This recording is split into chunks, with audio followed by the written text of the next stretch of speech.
So hello, good morning. So for today's vlog, sasagutin natin yung suggestion ng isa sa mga friend and follower natin na si Apple Dineros from the last vlog. So ang comment niya, Kuya Reggie, vlog ka naman po, paano kayo nakarating dyan? So madaming paraan para makapag-migrate dito sa UK.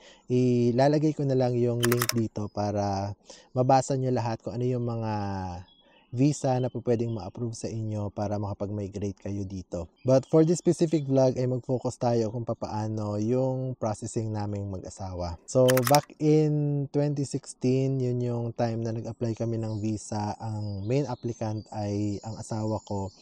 Nurse siya, so in-apply niya ako as dependent visa. So nauna siya January 2016, in-apply niya ako ng around September 2016. So, ira-rundown ko sa inyo yung mga listahan ng documents na sinabit namin kasama ng application namin. Government IDs na same kami ng address. That time, yung driver's license ko ay naka-address sa bahay nila. So, kaya yun yung sinabmit ko. Billing statement na same kami ng address.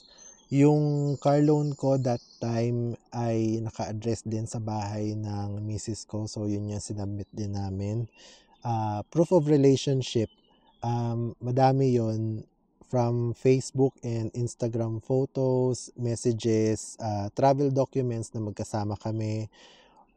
Na-require din kami ng certifications from certain individuals na alam yung relasyon namin. I also provided certain documents like my resignation letter and acceptance letter from the company. Tapos meron ding letter of intent na magpapakasal kami within this period of time.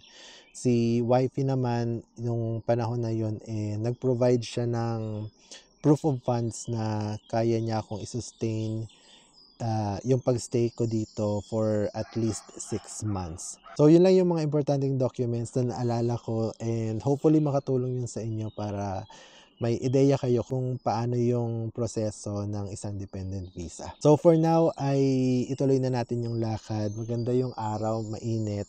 And tingnan natin kung madadala ko kayo doon sa falls na nasa dulo nitong park. Let's go.